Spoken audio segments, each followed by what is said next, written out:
Hi, welcome to eat pray love and tarot. इस video में मैं कोई रीडिंग नहीं करने वाली हूँ फॉर अ चेंज। रिक्वेस्ट आया है कि मैं वेरियस अटैचमेंट स्टाइल और उनसे रिलेटेड इनर चाइल्ड इशू के बारे में बात करूँ। सही भी है, क्योंकि मैं और हर टैरो रीडर यही बोलता है कि ये एंग्शियस अटैचमेंट स्टाइल है, ये अवॉइडेंट है, ये है, वो है, पर उसको एक्सप्लेन करना कोशिश करते हैं हम लोग जितना हो सके एक्सप्लेन करना। बट एग्जैक्टली क्या है ये अटैचमेंट स्टाइल्स, किस चाइल्डहुड ट्रॉमा से ये ट्रिगर्ड होते हैं, और उसको देखिए healing part is not a difficult one apparently, क्योंकि उसके लिए क्लिनिकल साइकियाट्रिस्ट है, थेरेपी, काउंसलिंग सेशंस, मेडिटेशन और भी बहुत कुछ है। अगर बीमारी डिटेक्ट हो जाए तो उसी मुताबिक हम लोग मेडिसिन ले सकते हैं, पर बीमारी डिटेक्ट तो हो वो ज़रूरी है। तो मैंने सोचा कि चलो ठीक है, वैसे गूगल पे सब अवेलेबल तो है, पर अभी तक आपने देखा नहीं है, तो इसका मतलब शायद मेरा यह बताना ज़रूरी है। शायद यही यूनिवर्स चाहते हैं कि मैं एक प्रयास करूं, मेरे ये लिमिटेशन में रह के जितना हो सके इस बारे में बात करने की। और ज़रूरी है, ये ज़रूरी इसलिए है क्योंकि ये पूरे जो अटैचमेंट स्टाइल जो बचपन में हम लोग सीखते हैं, दो मेजर पार्ट्स होते हैं हमारे लाइफ के। एक बचपन, जहाँ से हम लोग सब सीखते हैं। बचपन के जितने भी रिलेशनशिप्स हैं with our primary caregivers including our parents, आसपास के लोगों के साथ रिलेशनशिप्स, कैसे वो लोग हमें ट्रीट करते हैं, कैसे हम उनके साथ रिएक्ट करते हैं, इंटरेक्ट करते हैं, इस पर पूरा हम लोग ये सीख जाते हैं कि रिलेशनशिप्स को कैसा होना चाहिए, क्या नॉर्मल है रिलेशनशिप में, क्या हेल्दी है, क्या अनहेल्दी है। ये सब हम लोग उस वक्त तो कैटेगराइज नहीं कर सकते, पर we just lap it up. अगर हेल्दी रिलेशनशिप अपने प्राइमरी केयर गिवर्स में है, पेरेंट्स में अगर हेल्दी रिलेशनशिप है और आपके साथ भी उन लोगों का हेल्दी रिलेशनशिप है, तो बाय डिफॉल्ट हम लोग वही कैच कर जाते हैं as the parameter, as the yardstick, जिसके इन रेफरेंस टू विच हमारे बाकी के लाइफ के जो रिलेशनशिप्स है वो ऐसे होने चाहिए। हम लोग का दिमाग में छप जाता है कि, और अगर ये अनहेल्दी है तो क्या है, एक बच्चा कभी डिफरेंशिएट नहीं कर सकता है हेल्दी और अनहेल्दी में। जो भी मिलेगा वही वो इम्बाइब करेगा और later part of the life में रिफ्लेक्ट करेगा, क्योंकि उस वक्त तो कोई हीलिंग वीलिंग नहीं हो सकता है, जस्ट इम्प्रेशंस रह जाती है, और उसी का रिफ्लेक्शन होता है जब बड़े होकर हमारे एडल्ट रिलेशनशिप्स में with our partners, with people around us, in our professional life, social life, personal life। अगर हम लोग अनहेल्दी रिलेशनशिप इम्बाइब करते हैं, अगर देखते हैं कि एब्यूसिव पेरेंट्स है तो उसके मारपीट हो रहा है, still the people are sticking together, या फिर आपको बहुत टॉर्चर, आपको अब्यूज किया जा रहा है, आप बहुत ही आप बोलेंगे कि पिता माता है तो बच्चे पे हाथ उठाएंगे, ऑफ कोर्स, पर कॉन्टेक्स्ट क्या है, उस वक्त बच्चा क्या सोच रहा है, बच्चे के पॉइंट ऑफ व्यू क्या है, पेरेंट्स के पॉइंट ऑफ व्यू क्या है। कभी कभी ना फ्रस्ट्रेशन निकालने के लिए भी आई नो अ फैमिली जहाँ जब भी पिता और माता में झगड़ा होता था और पिता एब्यूसिव हो जाते थे, तो माँ बच्चे को बुलाती थी और बच्चा दौड़ते हुए माँ के पास आता था और माँ उसको धकेल देते थे बाप के सामने, ताकि बाप के जो फ्रस्ट्रेशंस और एब्यूज है वो चाइल्ड पर आए और माँ भाग जाती थी। Sounds weird, true. माँ बाप है, भगवान नहीं है। हम लोग हमेशा ये क्यों सोचते हैं कि माँ बाप है तो गलती नहीं करेंगे, इंसान है, इंसान से ही गलती होती है। Reproduction is a process, it's not a promotion, job promotion नहीं है। चूहा भी पेरेंट्स बनते हैं, पेड़ भी पेरेंट्स बनते हैं, मच्छर भी पेरेंट्स बनते हैं, इंसान भी पेरेंट्स बनते हैं। एनिमल नेचर है, ये रिप्रोडक्शन एक प्रोसेस है, एक बायोलॉजिकल नीड है, ऐसा ही है, एक इंस्टिंक्ट है। ये कोई पैरामीटर नहीं है इंसान से भगवान बनाने का। तो इंसान है, इंसान से गलती होती है, क्योंकि उन लोगों का भी तो चाइल्डहुड ट्रॉमा रहते हैं, उन लोगों का भी तो अनहील्ड ट्रॉमास रहते हैं। पहले के ज़माने में हम लोग इस बारे में बात भी नहीं करते थे, हंस के ऐसे है फालतू में बोल रहा है। अभी भी बहुत लोग हैं जो लोग डिप्रेशन छोड़ फालतू का बोल रहा है ऐसे सोचते हैं, पर नहीं, ये सब होते हैं और इस बारे में बात होनी चाहिए। इस बारे में हम लोग को सोचना भी चाहिए। मेरे इयररिंग्स मुझे थोड़े इरिटेट कर रहे हैं, तो I am taking them off. So जो भी है,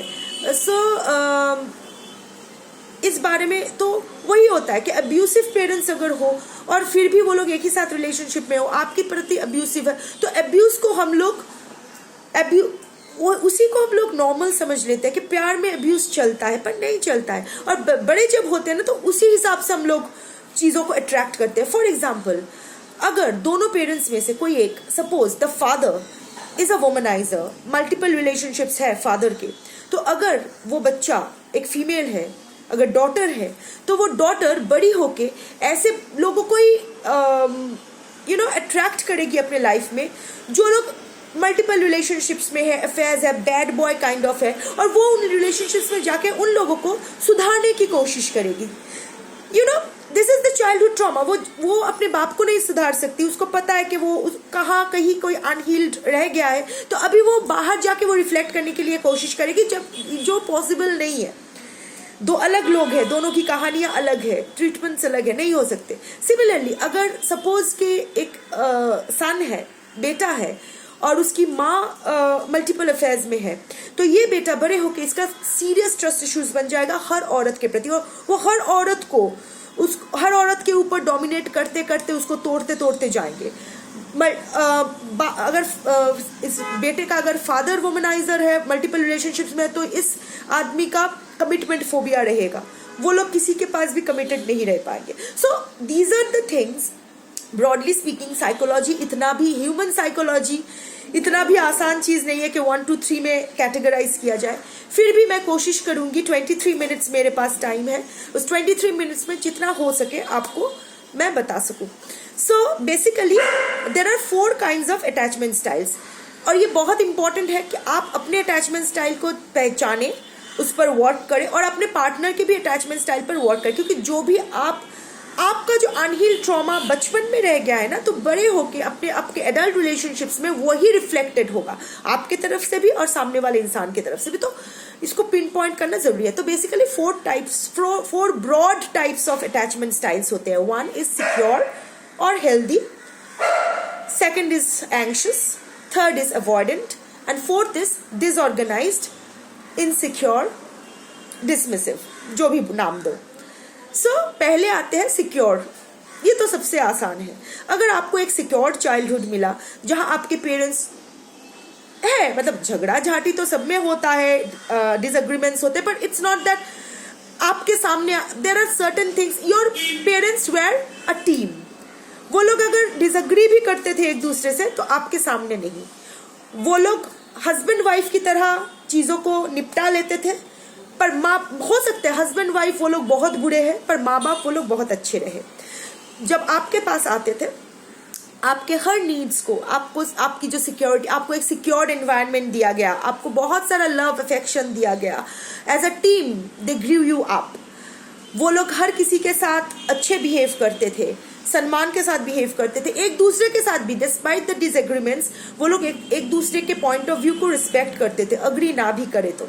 सो overall there was a healthy atmosphere that you grew up. So आपका जो अटैचमेंट स्टाइल होगा, आप खुद भी एक सिक्योर्ड इंसान होंगे और लाइफ में सिक्योर्ड इंसान को ही इम्बाइब करेंगे। आपके लाइफ में ज़्यादा अप्स एंड डाउन्स कुछ नहीं होंगे, पर ये बहुत ही रेयर केस में होता है। ये kind of Lala land kind of thing होता है। बहुत ही कम होता है कि सिक्योर्ड चाइल्डहुड मिला, सिक्योर्ड एडल्टहुड मिला, सिक्योर्ड पार्टनरशिप मिला। ये वो ऐसे किताबों में ही रखा हुआ है। मोस्ट ऑफ द टाइम जो होता है, जोड़ी बनती है अवॉइडेंट और डिसऑर्गेनाइज्ड के साथ एंग्शियस अटैचमेंट स्टाइल के, क्योंकि ये दोनों ही ये दो देखकर ही आप लोग बड़े हुए हो। एंग्शियस अटैचमेंट स्टाइल, ये लोग ऐसे होंगे कि छोटी छोटी बात के लिए इन लोगों को बचपन हो सकता है आपके प्राइमरी केयर गिवर्स, आपके पेरेंट्स बहुत अच्छे इंसान हैं, पर उन लोगों के अलग कमिटमेंट्स थे, किसी भी रीजन की वजह से वो आपके पास अवेलेबल नहीं रह पाते थे। वो एक दीवार रहता था आपके और आपके पेरेंट्स के बीच। आपके पेरेंट्स के अटेंशन के लिए आपको बहुत एक्स्ट्रा मेहनत करनी पड़ती थी, झूठ मूठ का, लाइक कितना अगर नॉर्मली आप आपके पेरेंट्स से जाके बोलो कि आज साथ में वक्त बिताते हैं, तो आपके पेरेंट्स दोनों में से एक या दो ही, नहीं आज बहुत काम है बाद में देखते हैं, तो आपको बहाना बनाना पड़ता था कि ऐसे आप झूठ मूठ का गिर गए या फिर ज़बरदस्ती चोट लगवा लिए, खुद को हर्ट कर लिए अटेंशन पाने के लिए, देखो मुझे चोट लग गई आज तो साथ पास रह जाओ, इस काइंड ऑफ दैट। और आपके पेरेंट्स में भी जो इंटरपर्सनल रिलेशनशिप्स थे आपके पेरेंट्स के बीच, वो भी बहुत ही एंशियस अटैचमेंट स्टाइल का था, बहुत ही वो होता है ना कि एक डिसबैलेंस रिलेशनशिप था। One of the parents were always chasing the other, दोनों में से एक एंशियस अटैचमेंट, एक अवॉइडेंट होता था, एक एकदम कोल्ड बिहेव करते थे और उसके पीछे पीछे एक जाती थी, माँ हो या बाप हो, जो भी हो, in what ever your case is that. उन दोनों के आपसी रिश्तों में भी एक दूसरे को वक्त ना दे पाना, एक दूसरे के साथ टाइम स्पेंड ना कर पाना, उस वजह से झगड़ा करना, एक का अचानक घर से निकल जाना, दूसरे का उसके लिए तड़पना, रोना धोना, बहुत कुछ बुरा होना, जब आपको समझ में भी नहीं आ रहा है कि क्या हो रहा है। सो सिमिलरली एक छोटा सा प्यार के दो बोल सुनने के लिए एक्स्ट्रा करना, यहाँ से ना आपका ये एंशियस अटैचमेंट स्टाइल डेवलप हो जाता है और आप वैसे इंसानों को अट्रैक्ट करते हो जो आपसे भाग जाते हैं। आपको वही लोग पसंद आते हैं जो आपको छोड़ के चले जाते हैं, जो लोग टॉक्सिक होते हैं, जो लोग आपको मैनिपुलेट करते हैं, ब्रेड क्रम्ब करते हैं, आपको हमेशा ओवरडू करना पड़ता है, ओवर गिव करना पड़ता है, किसी से 10 पाने के लिए आपको 100 करना पड़ता है, क्योंकि बचपन में भी वही करना पड़ा था। थोड़े से टेंशन, थोड़ा सा प्यार, थोड़े से केयर अफेक्शन के लिए आपको उससे डबल या ट्रिपल देना पड़ता था। सो दैट स्टेट दैट, और आपके लिए वही नॉर्मल हो गया है, आपको लगता है वही नॉर्मल है, वैसा ही होना चाहिए। हाँ, और अब बहुत ही पोजेसिव हो जाते हो, यू नो क्या होगा अगर ये इंसान मेरे। सिमिलरली आपके पेरेंट्स में से शायद एक वर्किंग थे, एक नॉन वर्किंग थे, एक totally dependent on the other, तो उस financially, emotionally, physically, socially totally दूसरे इंसान पे डिपेंडेंट थे। तो इट्स लाइक वो चले जाएंगे तो मेरा क्या होगा, नहीं उसको रहना है, उसके बगैर मैं नहीं जी पाऊंगी, वही चाहिए, जो भी हो ठीक है बात नहीं करते, जो बोलेगा मैं मान लूंगी, मुझे माफ कर दो, मेरी गलती है, तुम्हारा कोई गलती नहीं है। ये जो एंग्जाइटी, ये स्ट्रेस, ये ओवर थिंकिंग के ये चला जाएगा तो हाय भगवान मेरे तो जिंदगी लुट जाएगी, तो ये आपके अंदर भी कहीं आ गया है। तो जब भी आप अपनी रिलेशनशिप में थोड़ा सा भी डिसबैलेंस हो जाता है, सपोज आपके पर्सन शायद अवॉइडेंट नहीं भी है, अगर आपके पर्सन सपोज कि आपका मैसेज सीन करके रख देता है, हो सकता है कि वो ऐसे वक्त में है जहां वो देख तो पाया पर रिप्लाई नहीं कर पाया, पर उसी फ्रैक्शन ऑफ सेकंड में आप ना जाने क्या क्या सोच लोगे। ओह, इसका मतलब मुझे अवॉइड कर रहा है, अभी तक तो ऑनलाइन था, मुझे क्यों रिप्लाई नहीं दिया। अरे वो शायद कुछ और ही कर रहा है। वो होता है ना, हम लोग ट्रैवल करते तो देख के रख देते, ठीक है बाद में रिप्लाई करते, पर नहीं, तुम मेरे साथ बात करने के बाद भी कैसे ऑनलाइन थे, क्या कर रहे थे, किससे बात कर रहे थे, तुम मेरे बर्थडे कैसे भूल गए, ये कैसे हो गया, वो कैसे हो गया। This constant need of feeling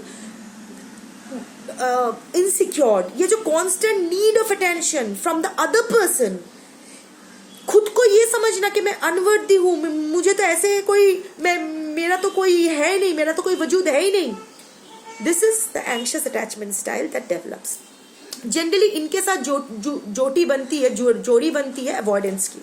avoidant वो लोग हैं जो लोग ये देख के बड़े हुए हैं, और उनके साथ भी यही हुआ है बचपन में कि मम्मी पापा तो लड़ते नहीं है, पर जब भी कोई सीरियस इशू या सीरियस कोई प्रॉब्लम आ जाता है तभी भी वो लोग नहीं लड़ते, वो लोग तो बात भी नहीं करते।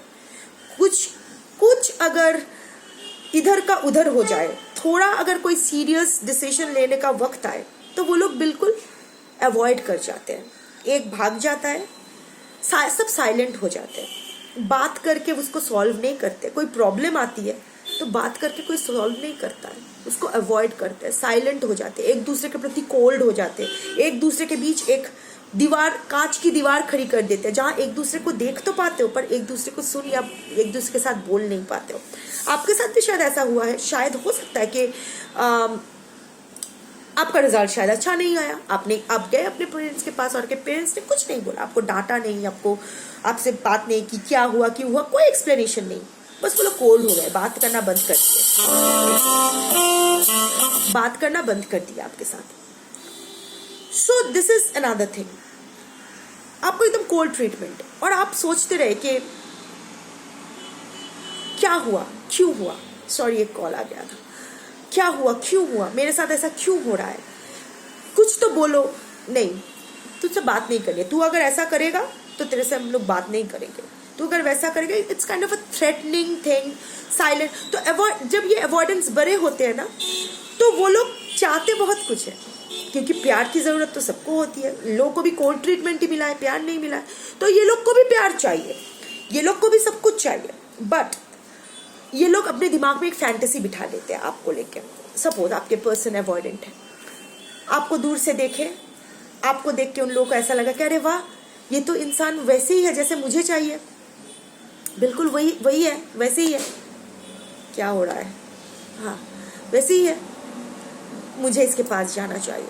तो ये लोग आपके पास आते हैं, लव बॉम्ब करते हैं, आपको पटाते हैं, आप इनके प्रति आ जाते हो। रिलेशनशिप जब स्टार्ट होता है तो हम दोनों पार्टीज ही बहुत ही फॉरगिविंग होते हैं, हम एक दूसरे के जो खामियां हैं उसको ओवरलुक करते हैं। After we settle in a relationship तो हम लोग उस पर वर्क करना, the moment we get comfortable with each other, we start talking about things that are not matching with ours, negotiables, non negotiables, communication, transparency, next level of commitment, ये सब को लेके हम लोग बात करना शुरू करते हैं कि तुम्हारी ये बात मुझे पसंद नहीं है, पर इसको कैसे हैंडल कर सकते हैं, ऐसी कुछ। बार बार ये क्यों बंद हो रहा है, एनीवे, सो व्हाटएवर। तो एक मिनट, हाँ अब क्या ठीक है, हाँ सो हो गया। तो बट द मोमेंट आप इन अवॉइडेंस को नेक्स्ट लेवल ऑफ कमिटमेंट के लिए बोलते हो, दे जस्ट चिकन आउट, ये लोग आपसे बात नहीं करेंगे। या फिर अगर आप ऐसा कुछ कर लेते हो, आपकी एक छोटी सी डिसएग्रीमेंट, अगर इनसे थोड़ा सा भी आप डिसएग्री करो, इनके जो फैंटेसी है वो स्कैटर हो जाता है, चूर चूर हो जाता है। ओह, इसका मतलब ये इंसान वो नहीं है जो मैंने सोचा था, ये मुझसे डिसएग्री कर रही है, तो ये मेरे टाइप की नहीं है। This is one thing. Second is, next level of commitment मांगोगे तो चिकन आउट कर जाएगा, बात नहीं करेगा बैठ के कि नहीं इस वक्त मैं आपको कमिटमेंट नहीं दे सकता, या फिर थोड़ा टाइम दो, मुझे सॉर्ट आउट करना है, चलो बात करते हैं क्या होता है देखते हैं। नहीं, वो लोग बात नहीं करेंगे, वो लोग आपको सीधा ब्लॉक करके, गोस्ट करके, विदाउट एनी क्लोजर चले जाएंगे, साइलेंट हो जाएंगे। This is the avoidant type. And the fourth type is disorganised type. This is the insecure kind.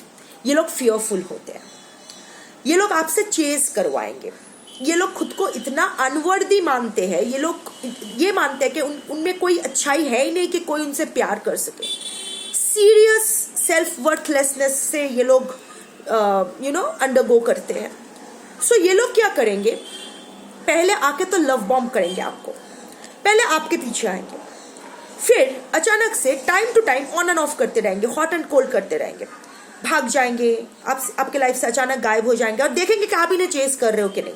आप अगर चेस कर रहे हो, इसका मतलब है आप इनको प्यार करते हो अकॉर्डिंग टू देम। आपकी चेजिंग, आपकी बेगिंग इन लोगों को वो एश्योरेंस, सेल्फ एश्योरेंस देता है कि yes I am worthy of love, ये इंसान मेरे पीछे आ रहा है, इसको मेरी जरूरत है, मुझे इसकी जरूरत नहीं है। ये लोग, यही उन लोगों को डिसल्यूशन, यही खुद को डिसल्यूशन में रखते हैं, और एक्चुअली ये लोग नीडी होते हैं, पर आपसे नीडी या एंग्शियस या क्लिंजी बिहेव करवा के ये लोग को एक सेल्फ बूस्ट मिलता है, ईगो बूस्ट मिलता है, इन लोग को एक अच्छा महसूस ओके फाइन, ये मुझे चेज कर रहा है या कर रही है, इसका मतलब मैं वर्दी हूँ।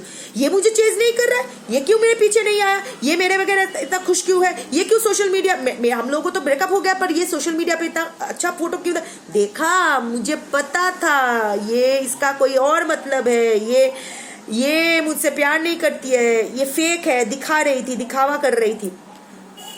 दिस इज दिस डिसऑर्गेनाइज्ड, पूरा माइंड फक्ड पीपल। और एक बात है, ये अवॉइडेंस और ये जो इनसिक्योर डिसऑर्गेनाइज्ड टाइप है, इन लोगों का एक टैक्टिस है, ये लोग बहुत ही मैनिपुलेटिव होते हैं। ये लोग आप स्पेशली अगर आप एंग्शियस अटैचमेंट स्टाइल पर्सन हो तो ये लोग क्या करते हैं, ये लोग सपोज आपने उनसे कुछ कहा, कमिटमेंट मांगा और ये लोग कमिटमेंट नहीं देना चाहते, तो ये लोग आपके ज़िंदगी से अचानक भाग जाएंगे। आप एंग्शियस अटैचमेंट स्टाइल पीपल हो तो आप इनके पीछे पीछे भागते ये हुए आओगे, पर ये लोग आपके पास, आपको कोई कॉल कुछ अवेलेबल रहेंगे ही नहीं, आप इनका एकदम कांटेक्ट कर ही नहीं पाओगे इन लोगों से। पहले 1 दिन 2 दिन 3 दिन 7 दिन, धीरे धीरे ये लोग अपना मैनिपुलेशन टैक्टिक्स, अगर इन लोगों को आप से कुछ करवाना है इनके मुताबिक तो ये क्या करें, और आप एंग्शियस अटैचमेंट स्टाइल हो तो आप इनके पीछे जाओगे, और फिर जब ये वापस आएंगे तो आप क्या कहोगे कि नहीं नहीं चलो चलो कमिटमेंट के बारे में बात नहीं करेंगे, भूल जाओ, उस बारे में बात ही नहीं करते, तुम बस मेरे पास रहो। आप एंग्शियस हो, आपके एंग्जाइटी का फायदा उठाया ये अवॉइडेंट और डिसऑर्गेनाइज्ड ने। एक भी बात नहीं कहा आपसे, डिसएग्री नहीं किया आपसे, आपके साथ झगड़ा नहीं किया, नहीं बोला कि ये कमिटमेंट नहीं देना चाहते, but at the same time ये आपसे बुलवा लिया कि आप इसके कमिटमेंट कभी नहीं मांगोगे, आप इस बारे में कभी बात नहीं करोगे। तो दे totally avoided and dismissed this entire discussion. इसी तरह और इनका मैनिपुलेशन बढ़ता जाएगा। पहले 1 दिन, जैसे मैंने कहा 1 दिन 2 दिन, जितना बड़ा आपका डिमांड या फिर जितना सीरियस इशू उतना ही लंबा चलेगा ये मैनिपुलेशन का खेल। यही है जो है अभी, यही है। ये लोग जो होते हैं ना, ये लोग पहले डिसमिस करते हैं, आपको ये प्यार करते हैं, अपनी जो फीलिंग्स है, इमोशंस है, पहले वो लोग डिसमिस कर देते हैं, फिर इसको सप्रेस करने की कोशिश, नहीं सॉरी माय बैड, पहले ये लोग सप्रेस करने की कोशिश करते हैं। सपोज इनको कोई पसंद आया है या फिर इनको पता है कि ये गलत है, पहले वो सप्रेस करने की कोशिश करेंगे, नहीं नहीं मैं गलत नहीं हूँ, फिर हाँ ठीक है सही गलत कुछ नहीं है, देन पूरी तरह से डिसमिस करने की कोशिश करेंगे, मैं गलत नहीं हूँ, ये जो मेरे अंदर जो इमोशंस आ रहा है ये है ही नहीं, ये मेरे दिमाग का भय वो होता है ना, इल्यूशन को क्या कहते हैं, भ्रम है। And then they will take forever to process that emotion, उसको प्रोसेस करने के लिए, उसको एक्सेप्ट करने के लिए। So these are the basic 4 types. मुझे पता नहीं मैं आपको समझा पाई या नहीं, या आपका कोई काम आएगा या नहीं। तो आप अपना और अपने पर्सन का अटैचमेंट स्टाइल आइडेंटिफाई कीजिए और अकॉर्डिंगली उस पर वर्क कीजिए। लाइक आई सेड कि एक बार रोग पता चल जाता है तो मेडिसिन तो अवेलेबल है, अकॉर्डिंगली मेडिसिन लीजिए, ट्रीट कीजिए अपने आप को, हील कीजिए अपने आप को, हमेशा खुश रहिए। बाय।